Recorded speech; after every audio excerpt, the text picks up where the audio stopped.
Guys ये कहानी है अमन की। अमन जिसकी जिंदगी में सब कुछ एकदम परफेक्ट चल रहा था। एक सुंदर सी गर्लफ्रेंड थी, एक प्रॉफिटेबल बिजनेस था और रिसेंटली में गर्लफ्रेंड के घर वालों ने अमन को इनवाइट भी किया था उसके घर में रिश्ते के लिए। सब कुछ एकदम परफेक्ट ही चल रहा था, लेकिन कौन जानता था कि अमन की स्टोरी एक नाइटमेयर में बदल जाएगी। उसी कहानी को हम पूरा इस स्टोरी में जानेंगे। लेकिन हेलो गाइस, मेरा नाम है अविनाश कुमार और आप देख रहे हो सी हॉरर स्टोरीज।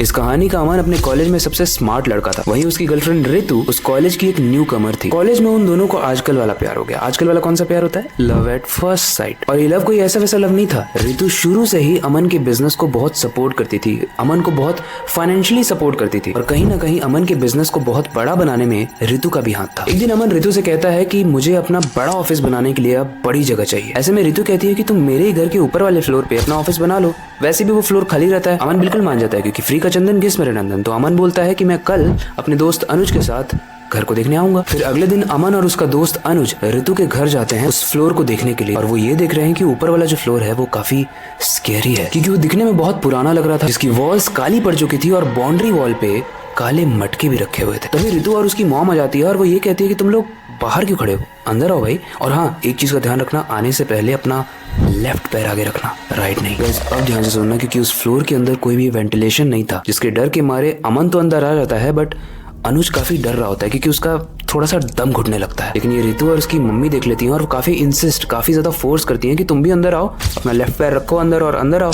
और वो अपने मंदिर की तरफ प्रस्थान करती हैं क्योंकि उसी फ्लोर पर एक मंदिर भी था। अब अनुज रितु और उसकी मम्मी के पीछे जा रहा है और सामने वो देख रहा है कि एक मंदिर है, लेकिन उस मंदिर में किसी भगवान की मूर्ति नहीं है बल्कि एक शैतान की मूर्ति है। वो दृश्य काफी डरावना था क्योंकि वो मूर्ति देखने में काफी लाल लग रही थी, जैसे खून से लथपथ हो, और उस मूर्ति के ऊपर सर पर 2 सींग लगे हुए थे जैसे कोई भयानक शैतान हो। गाइस, अमन का दोस्त अनुज जो अभी रिसेंटली में आया था वो ये सब देख के काफी डर गया।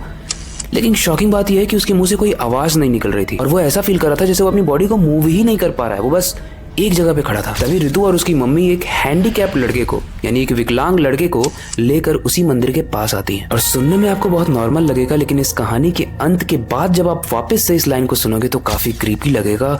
रितु और उसकी मम्मी उस हैंडीकैप लड़के को लाकर अनुज के साइड में बिठा देती हैं, जिस अनुज की बॉडी मूव नहीं हो पा रही है। और वो उस हैंडीकैप लड़के से, उस विकलांग लड़के से कहती हैं कि देखो अनुज भाई आ गए हैं, अब तुम ठीक हो जाओगे। तांडव स्टार्ट होता है। रितु और उसकी मम्मी उस शैतान की पूजा करना स्टार्ट करती हैं। अजीब अजीब से मंत्र, काले मंत्र पढ़ने लगती हैं। गाइस, यहाँ पर ये सीन चल रहा था बट रितु अमन को किसी बात में उलझा के उस सीन से काफी दूर ले जा चुकी होती है। अभी अमन को कुछ अजीब सा फील होता है और उसे ऐसा लगता है कि उसके दोस्त को उसकी जरूरत है और वो भाग के ऊपर आता है और वो दृश्य देखता है कि रितु की मम्मी के हाथ में एक तलवार है और वो अमन के सर पर बस मारने ही वाली। अमन काफी शॉक हो जाता है, काफी डर जाता है और वो भाग कर उस तलवार को छीनता है रितु की माँ के हाथ से और अनुज को कहता है चल यहाँ से। गाइस, अनुज की आंखें तो खुली थी लेकिन पता नहीं रितु की माँ ने उस पर कौन सा ब्लैक मैजिक किया था कि उसकी बॉडी मूव ही नहीं हो पा रही थी। गाइस, अमन ये समझ जाता है कि अनुज के ऊपर रितु की माँ ने कोई ब्लैक मैजिक किया है, तो ऐसे में वो तलवार निकालता है, रितु के गले पर रखता है और उसकी माँ से कहता है कि जल्दी से इसे आजाद करो वरना मैं रितु का गला काट दूंगा। रितु के गले पर तलवार देखकर रितु की माँ अनुज को ब्लैक मैजिक से आजाद कर होता है। दोनों धोती उठा कर बात है और जल्दी से पास के हनुमान मंदिर में जाते हैं। वहाँ के पंडित जी को ये सारी बात बताते हैं और पंडित जी ऐसा बताते हैं कि तुम्हारे भगवान ने आज तुम्हें बचा लिया, वरना एक बार वो शैतानी ब्लैक मैजिक किसी पर भी किया गया तो कोई बच नहीं सकता और आज तक कोई नहीं बचा है। अमन बोलता है पंडित जी आज तक मतलब? फिर पंडित जी जो बोलते हैं वो सुनने के बाद मेरे खुद के रोंगटे खड़े हो गए थे। पंडित जी बोलते हैं कि ये फैमिली एक श्रापित फैमिली है, एक कर्स्ड फैमिली है और वो शैतान की पूजा करती है। उसकी फैमिली को ये श्राप मिला था कि उसका बेटा विकलांग होगा और उसको सही करने के लिए 20 लड़कों की बलि देनी पड़ेगी, तब जाके वो सही होगा। और अभी तक वो फैमिली यानी रितु, उसकी माँ और वो विकलांग लड़का मिलकर 19 लड़कों की बलि दे चुके हैं और अनुज उसमें से 20वां होने वाला था, जिसके बाद वो विकलांग लड़का शायद चलने लगता। दिस इज वेरी डिस्टर्बिंग कि जो रितु ने अमन से प्यार किया वो बस एक नाटक था। वो बस इसलिए था कि वो अमन को, उसके दोस्त को फंसाए और उन्हें वो 20वां लड़का बनाए ताकि उसका भाई सही हो जाए।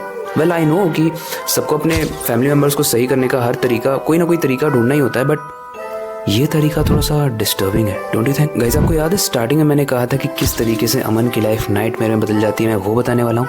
अब बताओ, सब कुछ होने के बाद भी जब खुद की गर्लफ्रेंड ही हमको मरवाना चाहे तो हमारी जिंदगी तो नाइटमेयर बन गई ना। आप चाहोगे ऐसी गर्लफ्रेंड पटाना? कमेंट में जरूर बताना। वाह, ये तो पोएम बन गया। वेल आई होप आपको ये स्टोरी अच्छी लगी होगी। अगर अच्छी लगी है तो कमेंट में जरूर बताना, क्योंकि वो बताने के लिए ही होता है। और अपनी क्यूरियोसिटी को डाई मत होने देना, नई चीजें सीखते रहना अपनी बेड के नीचे और खिड़की के बाहर जरूर देख लेना। शायद कोई ऋतु और उसकी माँ आपका इंतजार कर रही हो। मिलते हैं अगली वीडियो में।